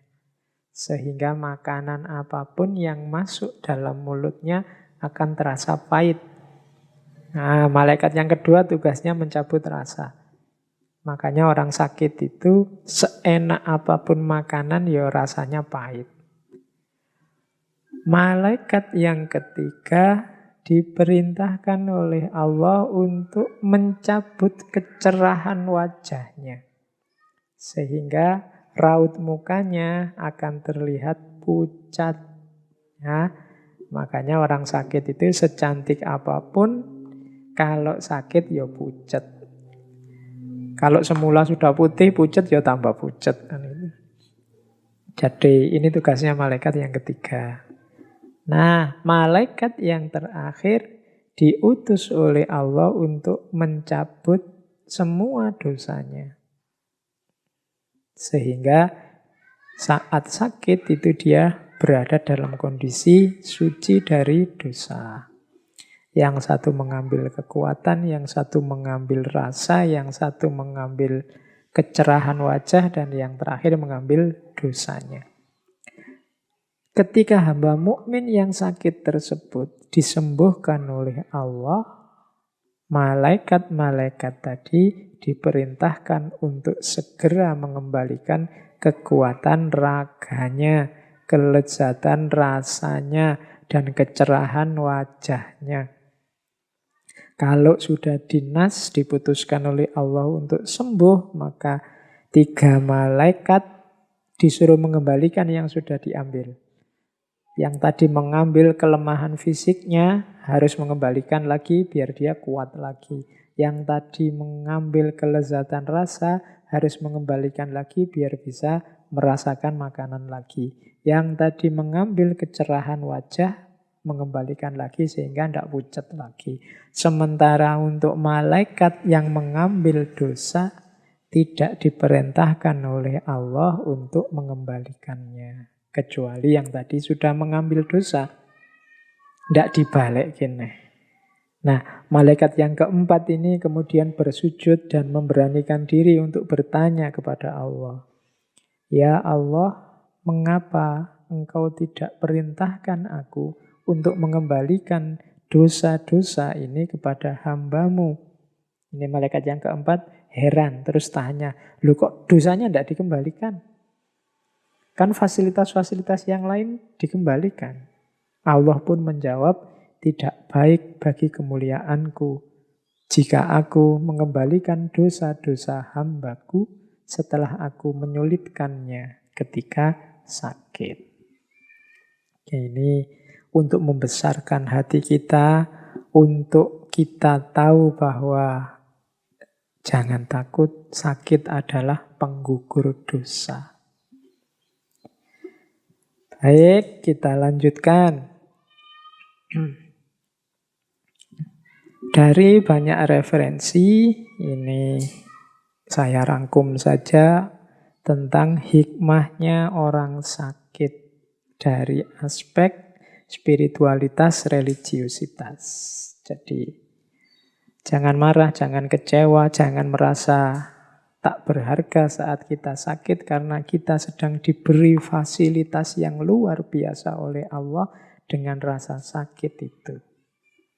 Coba kita perhatikan hikmah-hikmahnya orang sakit. Yang pertama, orang sakit itu pasti lebih sering menyebut nama Allah dibandingkan ketika sehat. Silahkan kita introspeksi, silahkan teman-teman ngecek. Nama Allah itu insya Allah lebih banyak muncul saat kita dalam kesulitan, dalam kesusahan, dalam kondisi sakit dari mulut kita. Mungkin kalau pas sakit kita banyak istighfar, astagfirullah. Saat sedang sakit kita banyak ngomong baik-baik dari mulut kita selalu keluar ya Allah, selalu keluar astagfirullah, selalu keluar innalillahi dan seterusnya. Itu kalau sedang sakit ini otomatis mulutnya sering menyebut nama Allah. Ini fasilitas pertama bagi orang-orang sakit. Kalau kita tidak sakit biasanya sakarepe. Dari mulut kita bisa keluar macam-macam, tapi orang sakit ini biasanya mulutnya lebih terkontrol. Yang kedua, orang sakit itu dosa-dosanya lebih mudah dia ingat. Orang sakit itu biasanya tanya, dosa apa ya aku selama ini? Apa salahku ya Allah sehingga aku sakit? Kan biasanya begitu. Itu berarti memudahkan orang mengingat dosa-dosanya. Orang yang sudah teringat dosa-dosanya biasanya terus bergerak untuk minta ampun pada Allah. Jadi melapangkan jalan untuk bertobat, untuk istighfar. Oh itu berarti apa? Sakit adalah memfasilitasi itu, memudahkan kita mengingat dosa-dosa.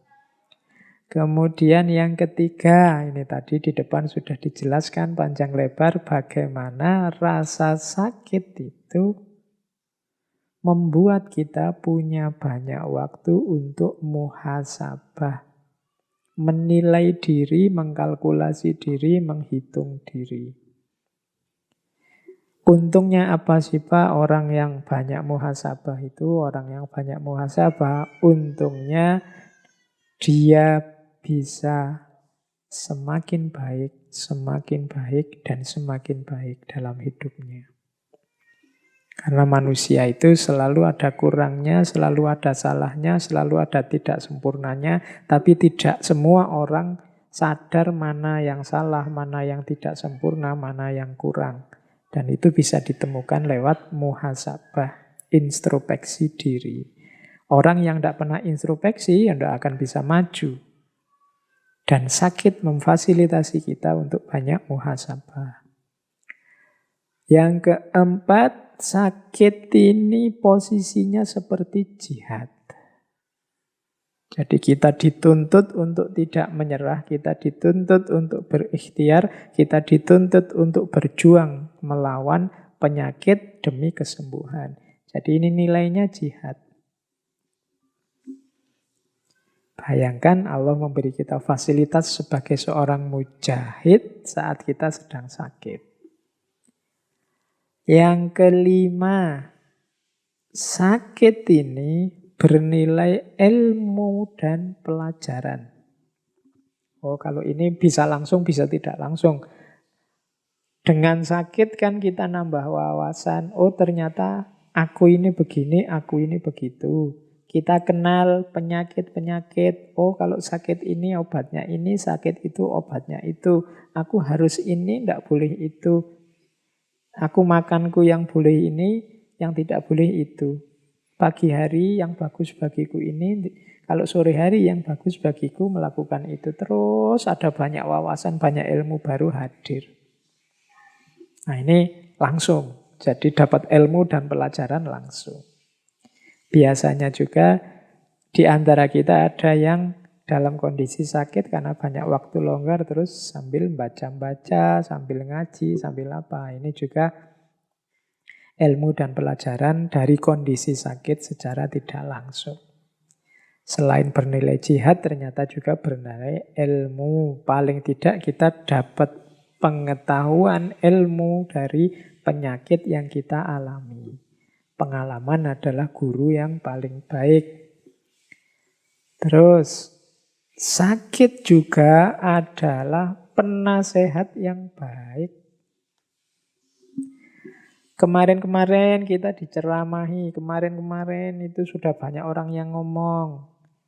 Mbok olahraga, sudah banyak yang ngomong, mbok makannya jangan yang itu-itu terus, divariasi. Mbok yo macam-macam kan.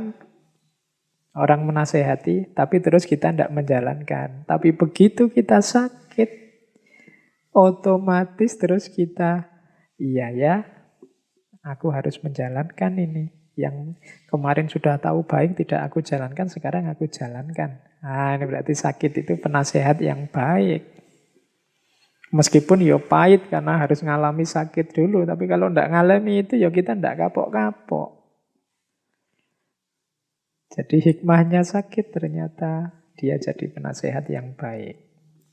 Selanjutnya, sakit juga, kalau ini hubungannya dengan kemasyarakatan, bisa jadi jembatan silaturahim.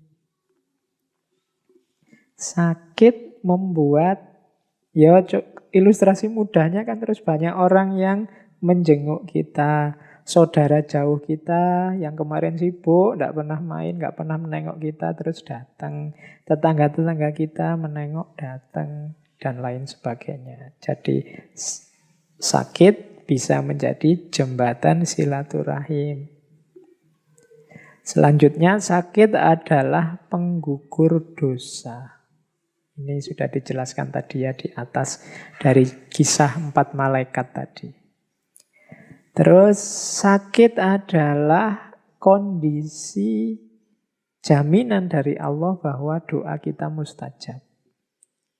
Ini hikmah dari sakit yang luar biasa. Ada cerita bahwa Imam As-Suyuti yang nulis ratusan kitab itu, di antara aktivitas beliau adalah jalan-jalan keliling kota, mencari orang yang sakit, dijenguk, terus minta didoakan.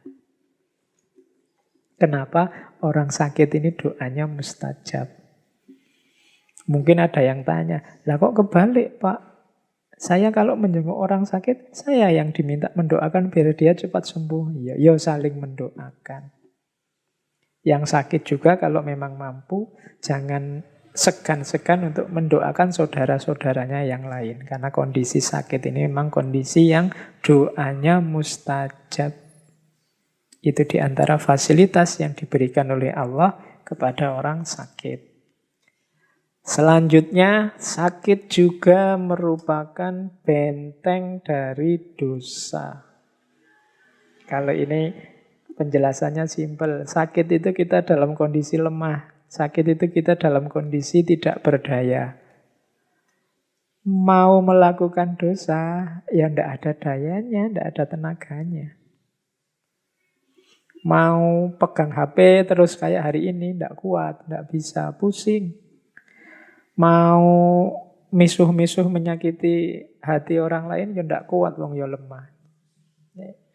Makanya di antara hikmahnya sakit itu antara lain kita terbentengi dari dosa.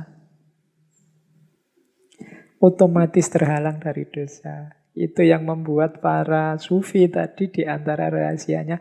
Sufi itu loh dapat sakit kok malah bersyukur. Iya, karena hikmahnya luar biasa banyak.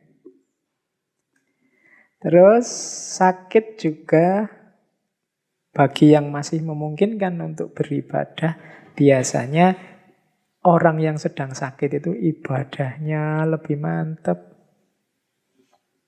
Karena dia lebih dekat dengan Allah. Lebih sadar tentang hakikat dirinya. Nah, ini otomatis sudah. Maka sakit meningkatkan kualitas ibadah. Sakit juga otomatis memperbaiki akhlak. Orang sakit susah sombong, ala wong yo sakit penyakitan aja. Itu kan susah, mau merasa besar susah, mau tamak juga ndak kuat, mau ndak tawadhu itu ndak santun itu ndak bisa, memang dirinya lemah, maki-maki itu ndak kuat. Berarti apa? Akhlaknya ini otomatis tertata, otomatis baik. Dan yang terakhir, kalau ini pasti, sakit membuat kita mengingat kematian. Ingat pada kematian itu manfaatnya besar dan banyak dalam hidup kita untuk tidak membuat kita lupa diri. Jadi teman-teman ternyata kalau dilihat dari sebanyak ini hikmahnya sakit yang selama ini kita sebut musibah, mungkin respon yang diberikan para sufi yang justru bersyukur saat sakit bisa kita pahami. Karena memang sakit itu membawa banyak hikmah. Tidak harus kita mengeluh, tidak harus kita merasa jatuh saat kita diberi rasa sakit. Hikmahnya sangat banyak. Kalau dilihat hikmahnya saja di luar sakit yang kita rasakan, bahkan mungkin kita seperti saya bilang di depan tadi, akan melihat sakit sebagai anugerah yang luar biasa dari Allah. Itu saya bawa sebuah quotes dari seorang ulama Turki, Badi'uz Zaman, Said Nursi. Katanya Said Nursi, dalam penyakit tersembunyi kasih sayang ilahi. Karena kalian terjaga dari kelalaian dan kemaksiatan, serta selalu merenungkan wajah kematian dan negeri keabadian. Sedangkan teman-teman kalian malah larut dengan berbagai kemaksiatan bersama kesehatan yang mereka rasakan. Karena itu, derita penyakit yang kalian rasakan ini merupakan kesehatan bagimu. Sementara nikmatnya kesehatan yang dirasakan oleh teman-teman kalian merupakan penyakit bagi mereka. Kalau kita sakit dan kita sadar bahwa sakit ini adalah anugerah Allah, membuat kita terjaga dari kelalaian dan kemaksiatan, membuat kita sadar tentang kematian. Maka sakit ini katanya Badi'uz Zaman Said Nursi adalah hakikatnya adalah sehat. Sebaliknya, teman-teman kita yang kita sebut sehat tapi kemaksiatan, kemungkarannya jalan terus, sebenarnya merekalah yang sakit. Dengan teori ini terus disimpulkan sakit yang membawa dampak ke arah kebaikan hakikatnya adalah kesehatan. Sebaliknya kesehatan yang membawa kita melakukan kemaksiatan, kerusakan, hakikatnya adalah sakit. Itulah sakit yang sejati. Terus kita lanjutkan. Ini saya bawa dari Imam Ghazali dari kitab Al-Adab Fiddin tentang adabnya orang sakit. Slide ini bagian yang khusus untuk saudara-saudara kita yang sedang sakit, agar tadi hikmahnya bisa diperoleh secara maksimal. Bagi orang yang sedang sakit, tolong diingat-ingat, yang pertama, iksar min zikril maut. Memperbanyak ingat kematian, karena kematian adalah nasihat terbaik. Sadari hakikat hidup kita yang akhirnya pasti juga kematian. Yang kedua, bertaubat dengan sungguh-sungguh. Wong sudah tahu dirinya lemah, punya penyakit, ya tidak berdaya. Satu-satunya yang bisa menolong hanya Allah. Pintu gerbang kita untuk bisa sampai pada Allah adalah taubat. Maka bertaubatlah dengan sungguh-sungguh.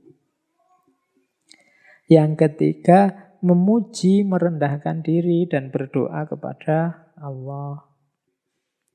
Jangan lupakan, seberat apapun sakit kita, Allah masih memberi sangat banyak anugerah, sangat banyak kenikmatan, sangat banyak kebahagiaan. Di samping rasa sakit kita tadi, maka jangan lupa memujinya. Jangan lupa merendahkan diri di hadapannya dan pastinya jangan lupa berdoa. Yang keempat, sadari diri bahwa kita ini lemah dan butuh pertolongannya Allah. Kemudian yang kelima, tetap berobat, jangan menyerah. Jadi berobat, tidak menyerah. Kemudian bersyukur atas nanti kalau diberi oleh Allah kesembuhan. Dan tidak mengeluh. Ya kan? Jangan mengeluh. Karena sakit itu ada sisi-sisi anugerahnya juga. Jangan hanya melihat sisi menyakitkannya. Dan yang terakhir, ini hakikatnya sebenarnya Imam Ghazali tidak ngomong tentang virus corona. Tapi Adab yang terakhir ini agak nyambung dengan virus corona. Jangan berjabat tangan dengan orang lain. Ini maksudnya hati-hati kita sedang sakit, siapa tahu menular. Kalau sedang sakit ya jangan agresif bersentuhan dengan orang lain. Kalau di situ kalimatnya pakai jangan berjabat tangan dengan orang lain. Karena ya sakit itu kan banyak diantaranya yang menular. Maka lebih baik tidak hanya yang tidak sakit menjaga yang sakit, tapi kita yang sakit pun harus sayang pada yang tidak sakit. Dengan cara apa? Menjaga agar yang sedang tidak sakit tidak kita tulari.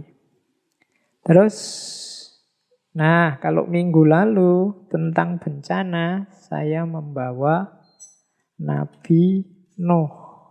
Hari ini kita belajar sedikit tentang Nabi Ayub. Nabi Ayub ini Nabiullah yang mendapat ujian dari Allah dengan penyakit. Nabi Ayub ini Nabi yang awalnya Nabi yang kaya raya, mendapat nikmat yang luar biasa dari Allah. Dia punya 12 anak. Kemudian punya istri yang solehah, kaya raya. Bahkan dia adalah orang terkaya di daerahnya zaman itu.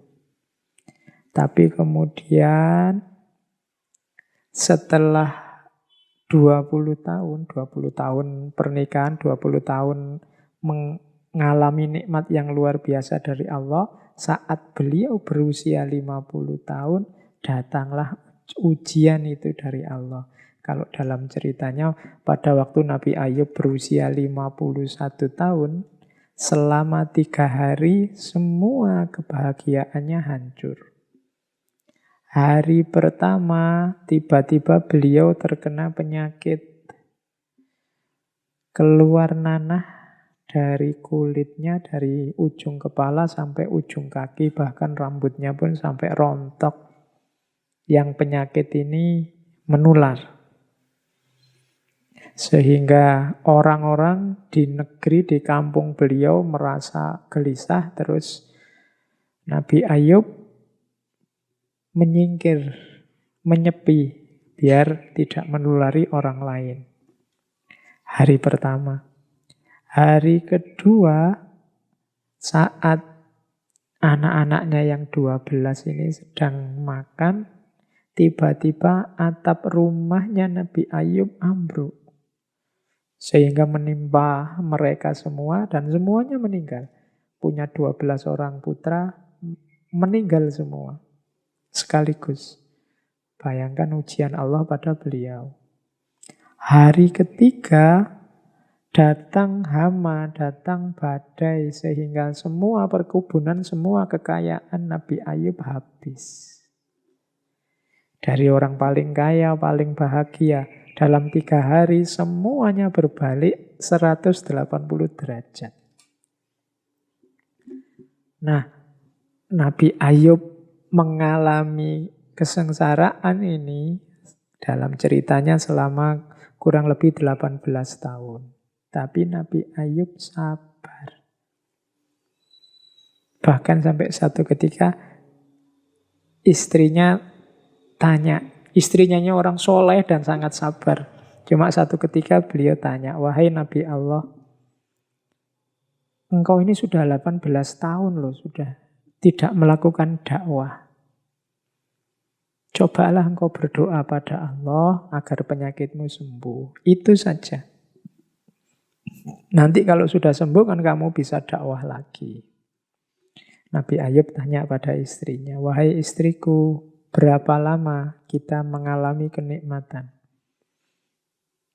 Istrinya Nabi Ayub menjawab, ya kurang lebih 20 tahunan lah. Oke, sekarang berapa lama kita diuji oleh Allah seperti ini? Istrinya menjawab, ya sekitar 18 tahun.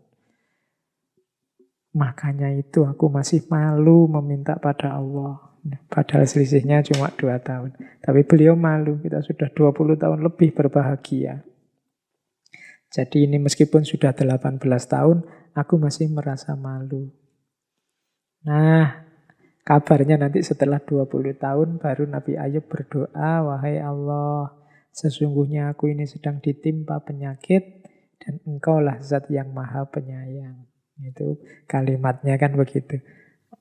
Tidak kalimat menuntut, ya Allah, wajib sembuhkanlah aku. Enggak. Aku ini sedang ditimpa penyakit, ya Allah, dan aku tahu Engkau maha penyayang. Akhirnya beliau sembuh. Dan kabarnya nanti kekayaannya setelah beliau sembuh itu kembali lagi 2 kali lipat. Putra-putranya punya anak lagi nanti kabarnya kalau semula punya anak 12, nantinya beliau punya anak sampai 24. Jadi 2 kali lipat yang semula hilang. Oke, nah dari kisah Nabi Ayub ini di catatan saya ada beberapa hikmah. Yang pertama untuk kita tidak dikuasai oleh kepemilikan duniawi. Kaya oke, punya anak, punya istri solihah oke, tapi tidak terikat, tidak dikuasai, tidak tergantung. Sehingga kalau yang punya, yang sejati tiba-tiba mengambilnya, ya kita tidak panik. Yang kedua, dari kisahnya Nabi Ayub tadi, kita mengingat bahwa selama ini kuantitas dan kualitas nikmat dan kebahagiaan yang diberikan oleh Allah sudah luar biasa dalam hidup kita. Kalau mau dikalkulasi, sebagian besar kita pasti tahun-tahun yang kita bahagia penuh nikmat dengan waktu yang kita diuji dengan sakit, itu mungkin tidak ada 10%-nya. Rasa sakit itu, pengalaman sakit itu dalam hidup kita. Jadi ayo kita ingat ini terus. Sebagaimana tadi Nabi Ayub waktu disuruh minta sembuh, dia tanya berapa tahun kita dulu bahagia. Nah, kalau kita ingat nikmat dan kebahagiaan tadi, setidaknya kita akan melakukan 3 hal. Yang pertama, tidak berhenti bersyukur. Yang kedua, malu untuk mengeluh. Dan yang ketiga, kuat untuk bersabar. Nah, jadi untuk membuat kita senantiasa bersyukur, membuat kita tidak mudah mengeluh, dan membuat kita kuat untuk sabar, maka di antara tips yang diberikan melalui kisahnya Nabi Ayub adalah jangan lupakan kuantitas dan kualitas nikmat serta kebahagiaan yang selama ini sudah diberikan oleh Allah. Yang ketiga, yakinlah atas hadirnya pertolongan Allah. Kenapa sih Nabi Ayub bisa sekuat itu? Karena pasti beliau yakin semuanya merupakan skenario terbaik dari Allah dan pasti Allah akan menolong hambanya. Ini yang menguatkan Nabi Ayub. Dan yang terakhir, ini mungkin diskusinya harus panjang, yang terakhir ini perlunya pendamping yang baik dan setia. Ya, kita butuh pendamping yang baik. Sebagaimana Nabi Ayub yang dengan setia didampingi oleh istrinya. Ini membantu untuk menguatkan kita. Jadi itu hikmah-hikmah di balik kisahnya Nabi Ayub. Teman-teman, materi utamanya saya kira sudah ya. Ada waktu sedikit, saya membawa beberapa quotes. Yang pertama, sengaja saya bawa ini, teman-teman sering dengar quotes ini tentang sakit dan sehat. Mens sana in corpore sano. Banyak yang tidak suka dengan pepatah ini, dengan peribahasa ini. Karena kita mengartikan mens sana in corpore sano itu sebagai dalam tubuh yang sehat terhadap terdapat jiwa yang sehat. Sebenarnya maksudnya kalimat ini adanya di syair seorang penyair Romawi yang namanya Junival. Junival ini punya, sebenarnya ini syair religius. Kalimat itu artinya bukan, awalnya sebenarnya bukan untuk kita menjaga kesehatan jasmani biar pikiran kita sehat. Ini yang membuat kita komplain, karena lu kan banyak Pak orang yang pikirannya ndak waras meskipun tubuhnya sehat. Orang gila itu pikirannya kacau tapi ya bisa sehat. Orang-orang koruptor-koruptor itu sehatnya luar biasa, wong kaya raya misalnya. Kan pikirannya ndak sehat itu. Sebenarnya maksud quotes ini, maksud peribahasa ini bukan itu. Jadi maksudnya adalah kalau diartikan letterlek kalimatnya itu artinya pikiran sehat dalam tubuh yang sehat. Jadi ini syair itu sebenarnya mengkritik perilaku keberagamaan orang Romawi. Orang Romawi zaman dulu yang suka berdoa minta umur panjang. Nah dalam syairnya Junival ini dikritik, oh, jangan minta umur panjang saja, tapi berdoalah untuk memiliki pikiran yang sehat dalam tubuh yang sehat. Kalau pakai nama lain berarti berdoalah untuk sehat jasmani dan sehat rohani. Kenapa sih kok ini kemudian dikenal sebagai prinsipnya kesehatan jasmani? Ini kalau dalam sejarahnya ini berhubungan dengan seorang tokoh olahraga namanya John Halley dari Inggris. Dia menggunakan semboyan mensana in corpore sano itu untuk moto klub atletiknya, klub atletik Liverpool pada sekitar tahun 1861. Karena dipakai untuk klub atletik, klub olahraga, terus konotasinya kemudian ini semboyan untuk kesehatan fisik saja. Padahal sebenarnya ini mensana in corpore sano itu makna letterleknya bukan untuk kesehatan fisik, tapi mana letterleknya pikiran sehat dalam tubuh yang sehat. Mensana in corpore sano. Bukan pikiran sehat itu karena tubuhnya sehat, tapi pikirannya ya sehat, tubuhnya ya sehat. Itu maksudnya quotes itu. Oke, ini juga quotes bagus dari Charles Frazier. Disease is nature's revenge for our destructiveness. Penyakit itu adalah balas dendamnya alam, balasan alam terhadap perilaku merusak kita. Ini saya jelaskan minggu lalu ketika bencana. Bagaimana perilaku manusia yang rusak ternyata bisa menghasilkan hal-hal yang merusak pula terhadap manusianya. Ada quotes lagi, we don't know how strong we are until being strong is the only choice we have. Kita tidak tahu sekuat apa kita sampai menjadi kuat adalah satu-satunya pilihan kita. Bertahan, berjuang, mencari kesembuhan, ini kan butuh kekuatan. Ini kan sebenarnya terpaksa. Kita tidak tahu loh kita setangguh itu, kita tidak tahu loh kita sekuat itu, tapi dipaksa oleh sakit, akhirnya kelihatan bahwa kita ini kuat. Kalau nggak dipaksa ya kita tidak mau berjuang, tidak kelihatan kekuatan kita. We don't know how strong we are until being strong is the only choice we have. Kita tidak tahu sekuat apa kita sampai menjadi kuat adalah satu-satunya pilihan. Para mahasiswa itu tidak tahu bahwa mereka sebenarnya punya potensi untuk menulis sampai dipaksa oleh dosennya, dipaksa oleh aturan bikin skripsi untuk menulis sehingga kelihatan bahwa mereka pinter loh nulis.